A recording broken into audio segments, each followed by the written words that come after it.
بسم اللہ الرحمن الرحیم۔ ہرقل شاہ روم نے قریش کے قافلے میں ایک آدمی بلانے کو بھیجا، اور اس وقت یہ لوگ تجارت کے لیے ملک شام گئے ہوئے تھے، اور یہ وہ زمانہ تھا جب رسول اللہ صلی اللہ علیہ وسلم نے قریش اور ابو سفیان سے ایک وقتی عہد کیا ہوا تھا۔ جب ابو سفیان اور دوسرے لوگ ہرقل کے پاس ایلیا پہنچے جہاں ہرقل نے دربار طلب کیا تھا، اس کے گرد روم کے بڑے بڑے لوگ، علماء، وزراء و امراء بیٹھے ہوئے تھے۔ ہرقل نے ان کو اور اپنے ترجمان کو بلوایا، پھر ان سے پوچھا کہ تم میں سے کون شخص مدعی رسالت کا زیادہ قریبی عزیز ہے؟ ابو سفیان کہتے ہیں کہ میں بول اٹھا کہ میں اس کا سب سے زیادہ قریبی رشتہ دار ہوں۔ یہ سن کر ہرقل نے حکم دیا کہ اس ابو سفیان کو میرے قریب لا کر بٹھاؤ اور اس کے ساتھیوں کو اس کی پیٹھ کے پیچھے بٹھا دو۔ پھر اپنے ترجمان سے کہا کہ ان لوگوں سے کہہ دو کہ میں ابو سفیان سے اس شخص یعنی محمد صلی اللہ علیہ وسلم کے حالات پوچھتا ہوں۔ اگر یہ مجھ سے کسی بات میں جھوٹ بول دے تو تم اس کا جھوٹ ظاہر کر دینا۔ ابو سفیان کا قول ہے کہ خدا کی قسم اگر مجھے یہ غیرت نہ آتی کہ یہ لوگ مجھ کو جھٹلائیں گے تو میں آپ صلی اللہ علیہ وسلم کی نسبت ضرور غلط گوئی سے کام لیتا۔ خیر، پہلی بات جو ہرقل نے مجھ سے پوچھی وہ یہ کہ اس شخص کا خاندان تم لوگوں میں کیسا ہے؟ میں نے کہا وہ تو بڑے اونچے عالی نسب والے ہیں۔ کہنے لگا اس سے پہلے بھی کسی نے تم لوگوں میں ایسی بات کہی تھی؟ میں نے کہا نہیں۔ کہنے لگا اچھا اس کے بڑوں میں کوئی بادشاہ ہوا ہے؟ میں نے کہا نہیں۔ پھر اس نے کہا بڑے لوگوں نے اس کی پیروی اختیار کی ہے یا کمزوروں نے؟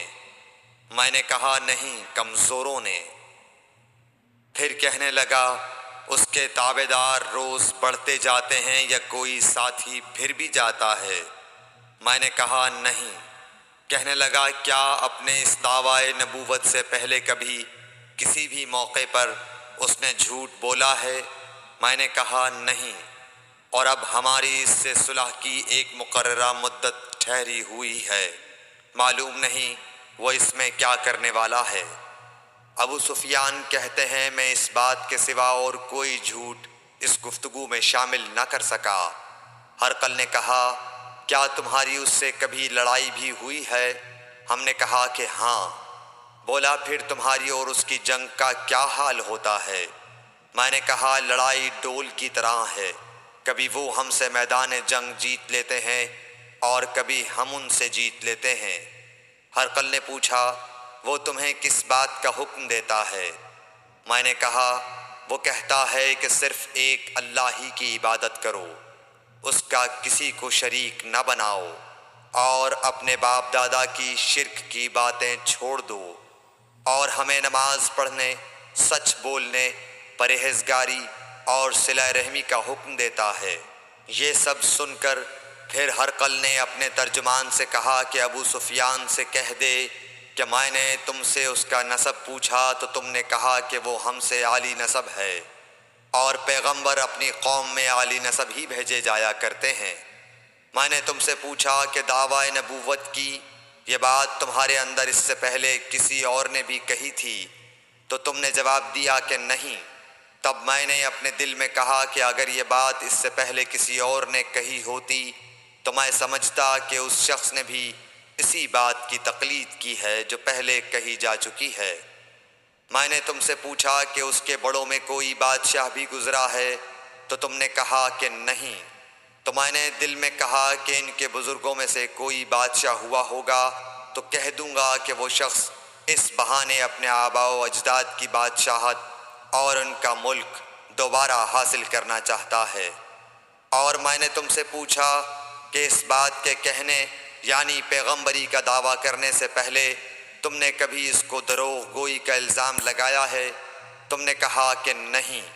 تو میں نے سمجھ لیا کہ جو شخص آدمیوں کے ساتھ دروغ گوئی سے بچے وہ اللہ کے بارے میں کیسے جھوٹی بات کہہ سکتا ہے۔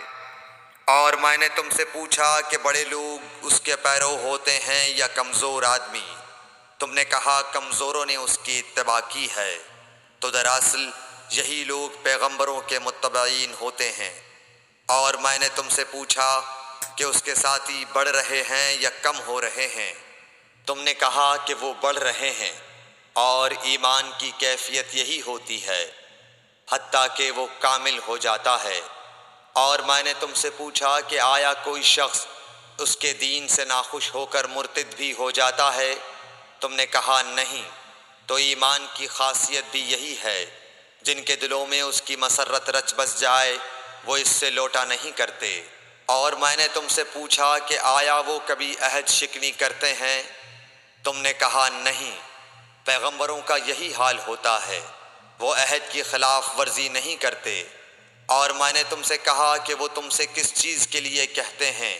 تم نے کہا کہ وہ ہمیں حکم دیتے ہیں کہ اللہ کی عبادت کرو، اس کے ساتھ کسی کو شریک نہ ٹھہراؤ، اور تمہیں بتوں کی پرستش سے روکتے ہیں، سچ بولنے اور پرہیزگاری کا حکم دیتے ہیں۔ لہٰذا اگر یہ باتیں جو تم کہہ رہے ہو سچ ہیں تو ان قریب وہ اس جگہ کا مالک ہو جائے گا کہ جہاں میرے یہ دونوں پاؤں ہیں۔ مجھے معلوم تھا کہ وہ پیغمبر آنے والا ہے، مگر مجھے یہ معلوم نہیں تھا کہ وہ تمہارے اندر ہوگا۔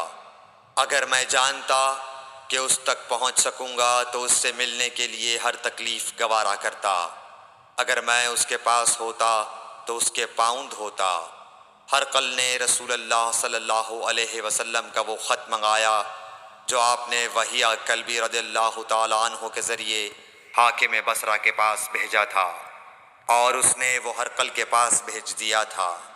پھر اس کو پڑھا تو اس میں لکھا تھا، اللہ کے نام کے ساتھ جو نہایت مہربان اور رحم والا ہے۔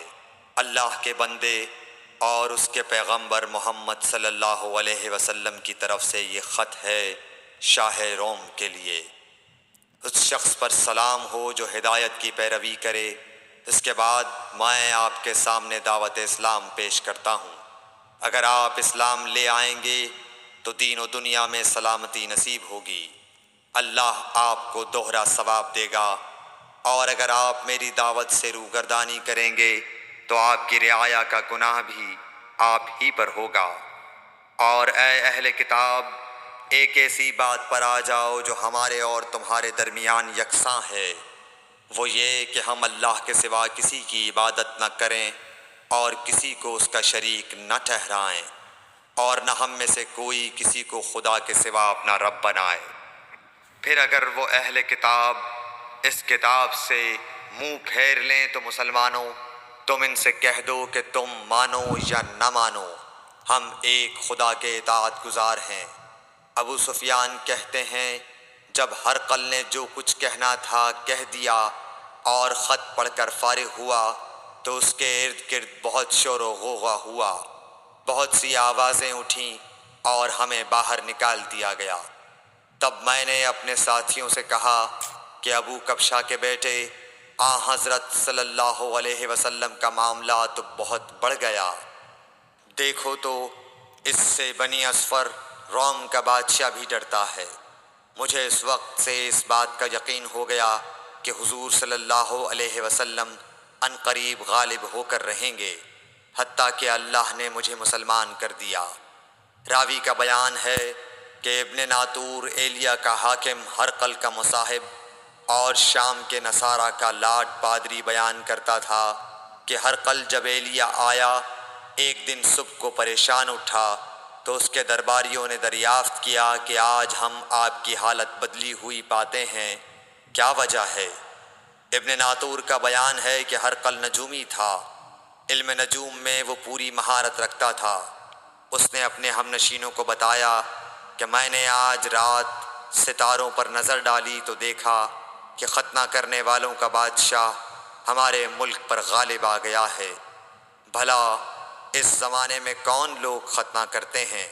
انہوں نے کہا کہ یہود کے سوا کوئی ختنہ نہیں کرتا، سو ان کی وجہ سے پریشان نہ ہوں۔ سلطنت کے تمام شہروں میں یہ حکم لکھ بھیجیے کہ وہاں جتنے یہودی ہوں سب قتل کر دیے جائیں۔ وہ لوگ انہی باتوں میں مشغول تھے کہ ہرقل کے پاس ایک آدمی لایا گیا جسے شاہ غسان نے بھیجا تھا۔ اس نے رسول اللہ صلی اللہ علیہ وسلم کے حالات بیان کیے۔ جب ہرقل نے سارے حالات سن لیے تو کہا کہ جا کر دیکھو وہ ختنہ کیے ہوئے ہے یا نہیں۔ انہوں نے اسے دیکھا تو بتلایا کہ وہ ختنہ کیا ہوا ہے۔ ہرقل نے جب اس شخص سے عرب کے بارے میں پوچھا تو اس نے بتلایا کہ وہ ختنہ کرتے ہیں۔ تب ہرقل نے کہا کہ یہی محمد صلی اللہ علیہ وسلم اس امت کے بادشاہ ہیں جو پیدا ہو چکے ہیں۔ پھر اس نے اپنے ایک دوست کو رومیہ خط لکھا اور وہ بھی علم نجوم میں ہرقل کی طرح ماہر تھا۔ پھر وہاں سے ہرقل حمص چلا گیا۔ ابھی حمص سے نکلا نہیں تھا کہ اس کے دوست کا خط اس کے جواب میں آ گیا۔ اس کی رائے بھی حضور صلی اللہ علیہ وسلم کے ظہور کے بارے میں ہرقل کے موافق تھی کہ محمد صلی اللہ علیہ وسلم واقعی پیغمبر ہیں۔ اس کے بعد ہرقل نے روم کے بڑے آدمیوں کو اپنے حمص کے محل میں طلب کیا اور اس کے حکم سے محل کے دروازے بند کر لیے گئے۔ پھر وہ اپنے خاص محل سے باہر آیا اور کہا، اے روم والو، کیا ہدایت اور کامیابی میں کچھ حصہ تمہارے لیے بھی ہے؟ اگر تم اپنی سلطنت کی بقا چاہتے ہو تو پھر اس نبی صلی اللہ علیہ وسلم کی بیعت کر لو اور مسلمان ہو جاؤ۔ یہ سننا تھا کہ پھر لوگ وحشی گدھوں کی طرح دروازوں کی طرف دوڑے مگر انہیں بند پایا۔ آخر جب ہرقل نے اس بات سے ان کی یہ نفرت دیکھی اور ان کے ایمان لانے سے مایوس ہو گیا تو کہنے لگا کہ ان لوگوں کو میرے پاس لاؤ۔ جب وہ دوبارہ آئے تو اس نے کہا، میں نے جو بات کہی تھی اس سے تمہاری دینی پختگی کی آزمائش مقصود تھی، سو وہ میں نے دیکھ لی۔ تب یہ بات سن کر وہ سب کے سب اس کے سامنے سجدے میں گر پڑے اور اس سے خوش ہو گئے۔ بالآخر ہرقل کی آخری حالت یہی رہی۔ صحیح بخاری حدیث نمبر 7۔